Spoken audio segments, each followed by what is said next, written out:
I'm not telling you anything you probably don't already know, but there have been some big new developments you're going to want to hear.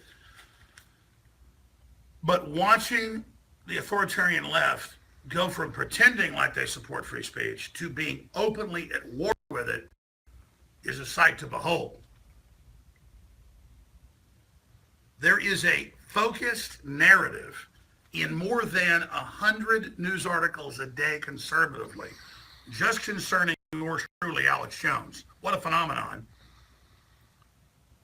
From the New York Observer to the London Guardian, to the Associated Press, to the New York Times, the Washington Post, to the LA Times, trying to use InfoWars as the precedent by misrepresenting what we say and what we do to ban free speech.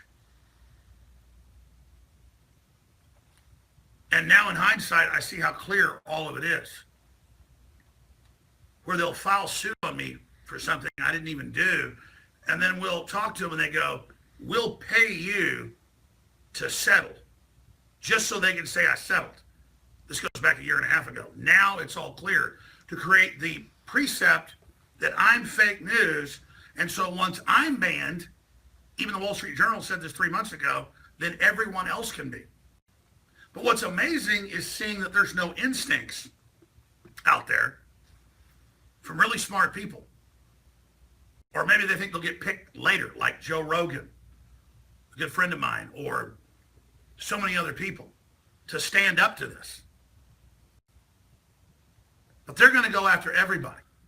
And the head of News Corps said 2.5 months ago, 3 months ago, in a big Wall Street Journal article, and then others picked it up, the headline was, hold on to your tinfoil hat, Alex. YouTube's coming for you. Then they started the attempted purge a few weeks later. That was a big news story. You all know about that. But now here's the next big shoe to drop. Slate, the so-called grand poobah of fake intellectual liberal news. Not as completely yellow journalistic or fake news as BuzzFeed or Daily Beast and all their pissgate reporting, but still really bad. They actually say, quote, censorship is not enough of Alex Jones. Oh, and all conservatives. See how that worked? Even though I'm not really a conservative, I'm a free thinker, a libertarian, classical liberal. These leftists don't know about Jefferson or any of the real terms. They say ban all thought that Snopes, financed by George Soros, says it isn't real. Some grand Mount Olympus up there that just hands down this edict, like the universities that are anti-free speech. This is an authoritarian conversion. This is what the big corporations want. So the article is, streaming services have a conspiracy theory problem. That means a free speech problem.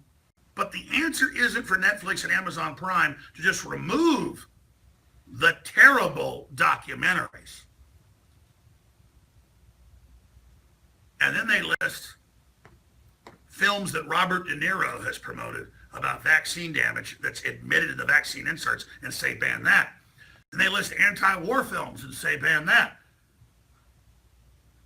And they say Alex Jones is the test case. This is so historic.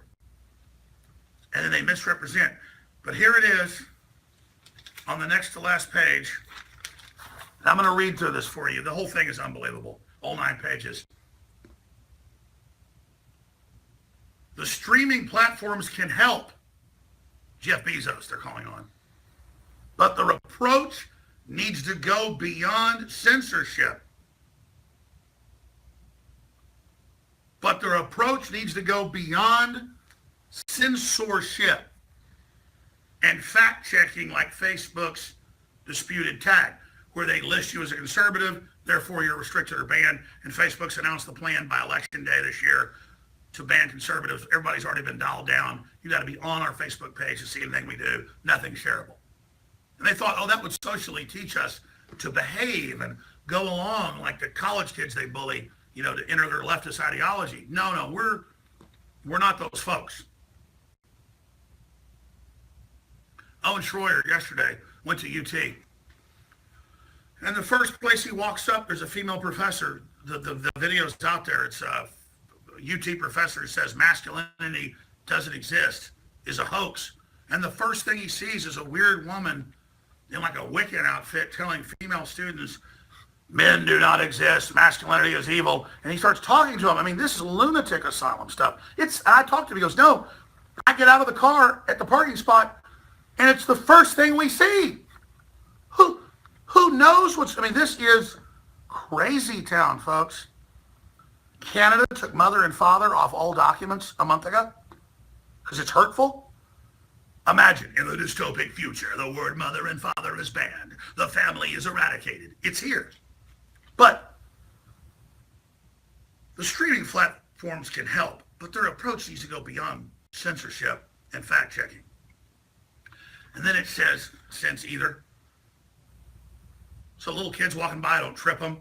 So let me give you guys a newsflash. This is why you're so one-dimensional. When you go tell everybody at college or in public school or in elementary, like you're saying here, to not watch Alex Jones, it makes everyone watch Alex Jones.